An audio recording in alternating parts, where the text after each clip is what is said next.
News, views, voices of the global Indian community. India abroad.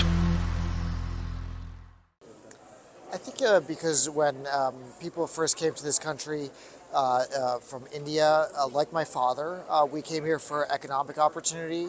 My father is a scientist and a small businessman, and we had a lot of people come in the 60s and even before that, and became very successful in the finance industry, in medicine, in business.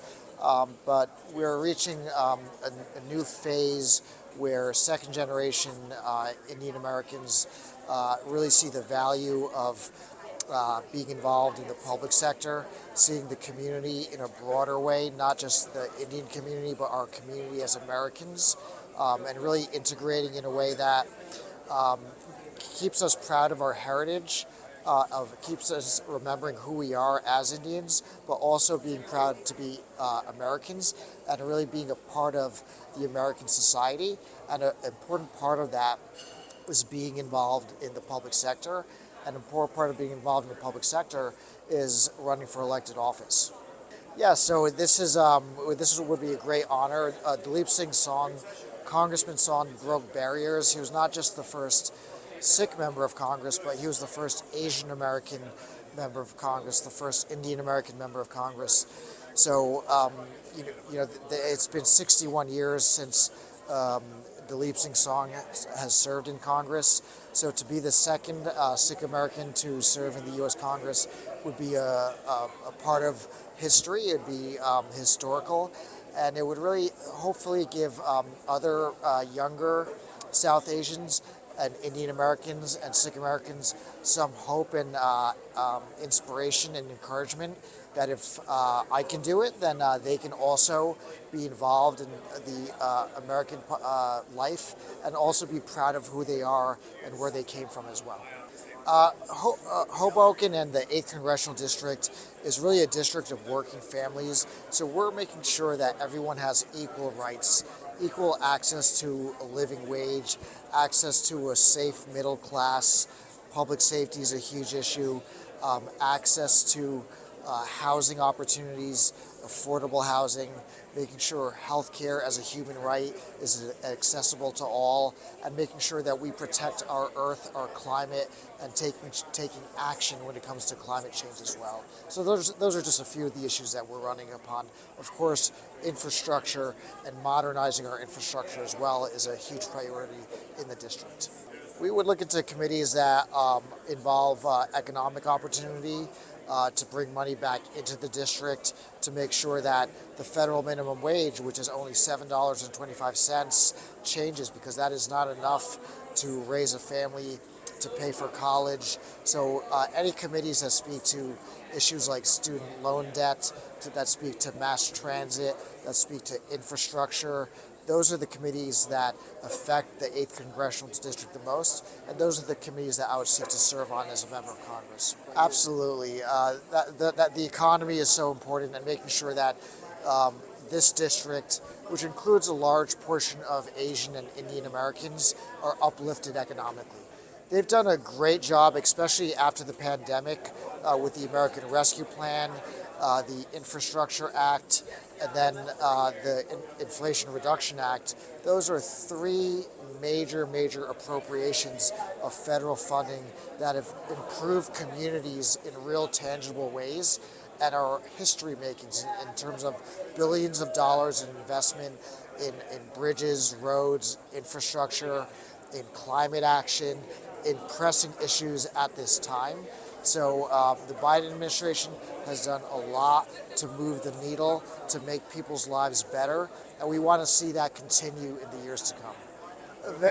A very warm reception from the Sikh community nationwide, as well as from the Indian community nationwide, but especially in New Jersey and within the district.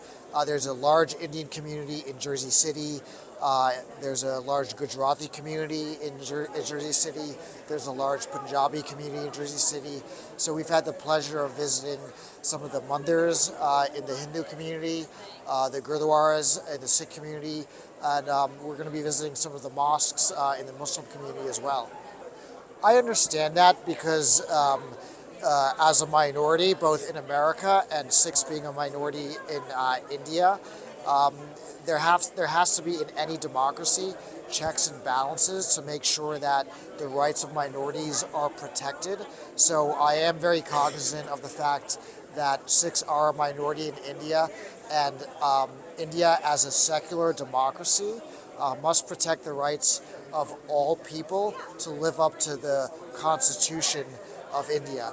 India is strongest when it's the most democratic, and democracy extending beyond mere elections, but also protecting fundamental rights, the right to free speech, the right to protest, and America playing a role not in dictating what India should or shouldn't do, but being a friend of India. And that means sometimes disagreeing with India, as sometimes we disagree with our other friends like Israel. That's what good friends do. They try to make their partners better and stronger democracies. I have concerns about India's human rights record. I have concerns about America's human rights record. I have concerns about the human rights record of any country, and it's because out of love for America, it's out of love for India, because I want to see people in any country, whether it's the United States, whether it's America, anybody who is marginalized, who does not have equal rights, to make sure that their human rights are protected. And if we dissent, if we criticize the Indian government or the American government over their human rights record, it's not out of any opposition to India, it's out of our desire to see these countries strong and having democratic values that are enshrined in the founding documents of these countries.